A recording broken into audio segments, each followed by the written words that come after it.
August 1st, 1943. Harlem was at war with itself. A white cop shot a black soldier. The neighborhood exploded. 10,000 people in the streets, buildings burning, blood on the pavement. The NYPD couldn't stop it. The mayor wouldn't stop it. And everyone expected the same ending. Tanks rolling into Harlem, martial law, mass arrests, another excuse to crush the community. But then Bumpy Johnson did something nobody expected. He stopped the riot himself. No police, no politicians, just one man with a megaphone and the respect of an entire neighborhood. And when the smoke cleared, when the streets went quiet, Bumpy made one phone call to Mayor Fiorello LaGuardia. And what he demanded on that call forced the mayor to do something that changed NYPD history forever. This is the night Bumpy Johnson proved that real power doesn't come from a badge, it comes from the people. To understand what happened on August 1st, 1943, you need to understand what Harlem was living through. World War II. Black men were being drafted to fight for American freedom overseas while being denied that same freedom at home. Segregated units, discriminatory treatment. And when they came home on leave, wearing their uniforms with pride, they were still called boy by white cops, still denied service at white restaurants, still treated like they didn't belong in their own country. Harlem was a pressure cooker, overcrowded, underfunded, over-policed by an NYPD that saw black neighborhoods as enemy territory, not communities to protect. Cops didn't patrol Harlem, they occupied it. And the violence was constant. Not gang violence, police violence, beatings that never made the papers, arrests without cause, harassment that never stopped. Bumpy Johnson saw all of it. By 1943, he was 36 years old and already a legend. He'd survived prison, survived wars with Dutch Schultz and Lucky Luciano, survived everything the system threw at him. But more importantly, he'd earned something rare. The trust of Harlem. When Bumpy walked down Lenox Avenue, people nodded, not out of fear, out of respect, because Bumpy protected the neighborhood. When cops shook down black businesses, Bumpy made it stop. When slumlords tried to evict families, Bumpy made them pay. He was the unofficial mayor of Harlem, and everybody knew it. But even Bumpy couldn't predict what was about to happen. August 1st, 1943. 7:30 p.m., the Braddock Hotel on 126th Street. A black soldier named Robert Bandy, 26 years old, home on leave, wearing his U.S. Army uniform, was standing in the lobby.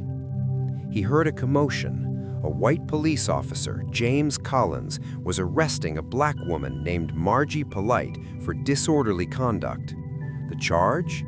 She'd argued with the hotel manager about overcharging. Officer Collins was rough, grabbing Margie by the arm, twisting it behind her back. She cried out in pain.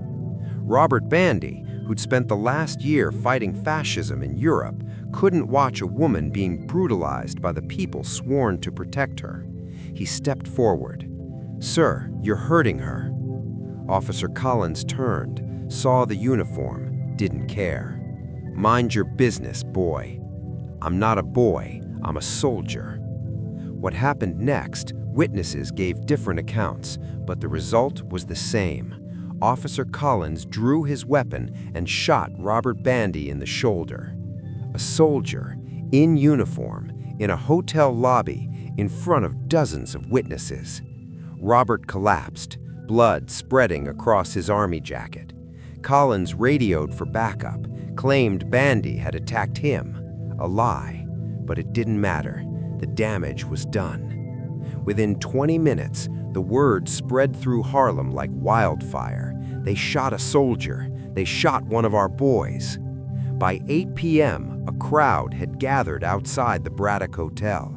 50 people, then 100, then 500. By 9 p.m., the crowd was a mob, and the mob was moving. What started at the Braddock Hotel spread through Harlem like a wave. Years of rage, years of humiliation, years of injustice, all of it erupted at once. Store windows shattered. Not black-owned businesses, those were left untouched, but white-owned stores, the ones that charged Harlem residents double what they charged white customers, the ones that wouldn't hire black workers, those burned. Police cars were overturned. Officers who ventured into the streets were pelted with bricks, bottles, anything people could throw. The NYPD tried to form lines, push the crowds back, but they were outnumbered 50-1. By 10 p.m., the commissioner called the mayor. We've lost control. Mayor Fiorello LaGuardia, a progressive by reputation, faced a choice. Send in reinforcements with orders to crack skulls or call the National Guard. Either way, people were going to die. He chose the Guard, gave them 90 minutes to mobilize. But here's what the mayor didn't understand. Harlem wasn't rioting because they were criminals. They were rioting because they were tired. Tired of being shot, tired of being ignored, tired of watching their sons go to war for a country that treated them like the enemy. And into this chaos walked Bumpy Johnson. 11:15 p.m. Bumpy Johnson stepped out of Small's Paradise, his headquarters on 135th Street. The streets were full of smoke, fire, noise, people running in every direction, sirens wailing. This wasn't organized. This was pain expressing itself the only way it knew how. Bumpy's lieutenants surrounded him. "Boss, we need to get you out of here. The guard's coming." Bumpy looked at the burning streets, looked at his people destroying their own neighborhood, looked at the police in riot gear waiting for an excuse to shoot. He made a decision. "Get me a bullhorn." "What?" "Get me a bullhorn and a car." 5 minutes later, Bumpy was standing on the hood of a Cadillac in the middle of 125th Street and Lenox Avenue, the heart of Harlem, the epicenter of the chaos. His driver leaned on the horn, long, sustained blast. People turned, saw who it was, and slowly the noise started to die down. Bumpy raised the bullhorn. "Listen to me!" His voice cut through everything, strong, calm, commanding. The crowd quieted, not completely. Fires were still burning, glass was still breaking in the distance, but the people near him stopped, turned, listened. "I know why you're angry. I'm angry too. They shot Robert Bandy for doing what any man would do, protecting a woman, and that cop will probably get a medal while Robert's in the hospital fighting for his life. I know. Bumpy paused. Let that sink in. "But look around you. Look at what you're burning. Whose stores are these? Whose homes? Yours. You're burning your neighborhood. And tomorrow morning, when the smoke clears, who's gonna pay to rebuild? Not the NYPD, not City Hall. You." Voices in the crowd. "They deserve it. They shot one of us." Bumpy nodded. "You're right. They do deserve it. But here's what they want. They want you to burn your own neighborhood so tomorrow they can roll tanks down these streets and say, 'See, they're animals. They need to be controlled.' They want you to give them an excuse." He pointed at the police line 3 blocks away, officers in riot gear waiting. "You see those cops? They're waiting for you to throw one more brick, fire one more store, because when you do, they get to shoot. And when the bodies pile up, they'll blame you. Not the cop who shot Robert, you." The crowd was listening now, really listening. "So here's what we're gonna do. You're gonna go home, you're gonna check on your families, you're gonna let me handle this." Someone shouted, "What are you gonna do?" Bumpy smiled, cold, dangerous. "I'm gonna call the mayor, and I'm gonna tell him that if those cops who caused this aren't gone by tomorrow, next time I won't stop the riot. I'll lead it." 11:52 p.m. The streets were clearing. Not because the police ordered it, because Bumpy Johnson did. People were going home. Fires were being put out. By the time the National Guard rolled into Harlem at midnight, there was nothing to suppress. The riot was over. The guard commander radioed the mayor. "Sir, the situation is contained. We don't understand it, but the streets are empty." Mayor LaGuardia sat in his office, confused. His phone rang. "Mayor, you have a call. Says his name is Bumpy Johnson." LaGuardia hesitated.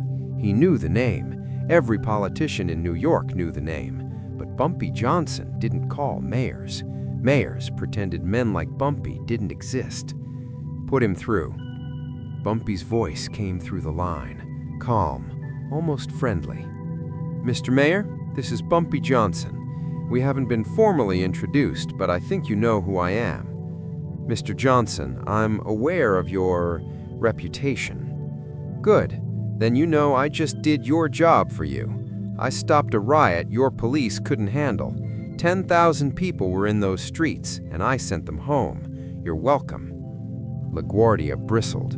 "I don't recall asking for your help." "You didn't have to. See, unlike you, I actually live in Harlem. These are my people, and I'm not going to let them destroy themselves because your cops don't know how to act civilized. Officer Collins has been suspended pending investigation." "Suspended?" Bumpy's voice went cold. "That's not going to cut it." "Excuse me?" "Here's what's going to happen, Mr. Mayor. Officer Collins, gone. Not suspended, fired. And every other officer in that precinct who's beaten a black citizen without cause. I have names, 8 of them. They're gone too. You can't demand. I'm not demanding, I'm informing. Because here's the deal. I stopped this riot, but next time some cop puts his hands on one of my people, I won't stop it. I'll arm it. You think tonight was bad? Tonight was me showing restraint." Silence on the line.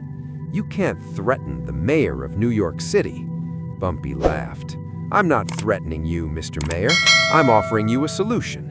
You want peace in Harlem? You want your police to be able to patrol without getting bricks thrown at them? Then you clean house. You get rid of the cops who think their badge gives them the right to beat black people. You do that, and I guarantee you won't have another riot. And if I don't, then next time I won't make a phone call. I'll make a statement, and you'll have a war on your hands."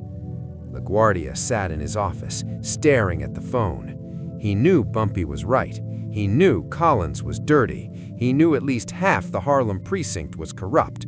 But firing cops, especially white cops, at the demand of a black gangster would be political suicide. But so would another riot. "I'll look into it." "You've got 72 hours, Mr. Mayor. After that, I can't control what happens." The line went dead. August 4th, 1943. 3 days later.